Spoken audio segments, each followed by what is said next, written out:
अपनी राजनीतिक महत्वाकांक्षा को पूरा करने के लिए मौजूदा मोदी सरकार ने जिस प्रकार हमारे देश को मौत के मुंह में धकेल दिया है, उसकी कटाक्ष न सिर्फ अपने देश में हो रहा है जबकि अंतर्राष्ट्रीय मीडिया में भी मोदी सरकार की जबरदस्त किरकिरी उड़ रही है। जी हाँ, मौजूदा सरकार अपने देश की मीडिया और अखबार को तो कंट्रोल कर सकती है, पर अंतर्राष्ट्रीय मीडिया मोदी सरकार से दबने वाले नहीं है। रवीश कुमार ने अपने फेसबुक पोस्ट में न्यूयॉर्क टाइम्स में छपा लेख हम सब के साथ साझा किया है और उसमें जो वक्तव्य लिखा है उसको जानने के बाद आपकी आंखें खुल जाएंगी। रवीश कुमार ने लिखा है कि भारत के अखबारों और चैनलों में सरकार से अब भी सवाल नहीं है। इतने लोगों के तड़प कर मर जाने के बाद भी कोई सवाल नहीं है। न्यूयॉर्क टाइम्स ने जो लिखा है उस पर आपको गौर करना चाहिए। सिर्फ इसलिए नहीं कि न्यूयॉर्क टाइम्स ने लिख दिया है, इसलिए कि आप एक पाठक और एक नागरिक हैं। भारत में कोविड के लिए टास्क फोर्स की महीनों तक बैठक नहीं हुई। अगर ये बात है तो कल्पना नहीं की जा सकती कि कितनी बड़ी लापरवाही है। वैसे भी बैठक होती तो काम का यही नतीजा नहीं होता जो आज सामने है। बैठक काम के लिए कम जबकि प्रेस रिलीज के लिए ज़्यादा की जाती है। न्यूयॉर्क टाइम्स ने भारत के स्वास्थ्य मंत्री का वो बयान याद दिलाया है कि भारत में महामारी खत्म होने के कगार पर पहुंच गई है।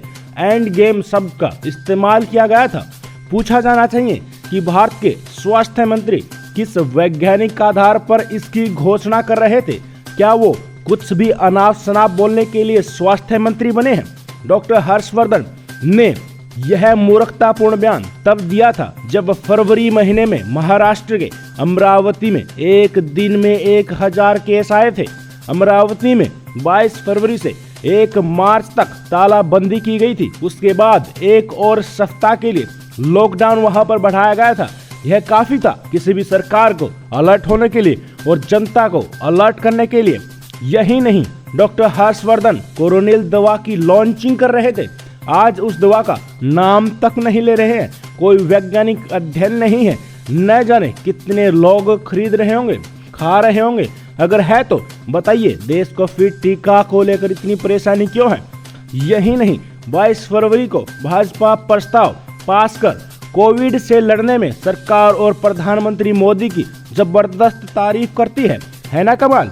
जो हमारी दरवाजे पर महामारी खड़ी है, हम उसके चले जाने का ढिंढोरा पीट रहे थे। अगर आपको पता चलेगा कि देश में क्या हो रहा था, आपके अपने तड़प पर क्यों मर गए, क्यों आप अस्पताल के लिए भाग रहे हैं और अस्पताल है ही नहीं, वेंटिलेटर ही नहीं है, ऑक्सीजन भी नहीं है, बेड भी नहीं है, क्योंकि सरकार अपने घमंड में चूर थी और उस घमंड का ठीकरा आम नागरिक के ऊपर फोड़ दिया है। रवीश कुमार का मौजूदा सरकार के लेकर जो ये पोल खोली गई है वो अंतर्राष्ट्रीय मीडिया में बिल्कुल स्पष्ट है। देश की गोदी मीडिया मोदी की गोद में बैठकर सच्चाई दिखाने के लिए बिल्कुल भी तत्पर नहीं है। जो डायरेक्शन मोदी सरकार के द्वारा मीडिया को दी जाती है सिर्फ वही दिखाया जाता है। ज्यादा लाशें जलती हुई, ऑक्सीजन बेड की किल्लत की खबरें दिखाने पर गोदी मीडिया के खिलाफ एक्शन लिया जाता है। इसलिए गोदी मीडिया भी चाहता है कि वह हमेशा के लिए मौजूदा सरकार की गोदी में बैठा रहे, पर एक देश के नागरिक होने के नाते आपका एक कर्तव्य बनता है कि सच्ची खबरों के साथ आप रूबरू रहे। अंतर्राष्ट्रीय मीडिया ने मोदी का बिल्कुल कच्चा चिट्ठा खोलकर रख दिया है। न्यूयॉर्क टाइम्स से स्पष्ट लिखा है कि मोदी सरकार अपनी राजनीतिक महत्वाकांक्षा के लिए पूरे देश को महामारी में धकेल दिया और दुनिया का नंबर 1 देश इंडिया बन चुका है जो सबसे ज्यादा मात्रा में इस महामारी से पीड़ित है।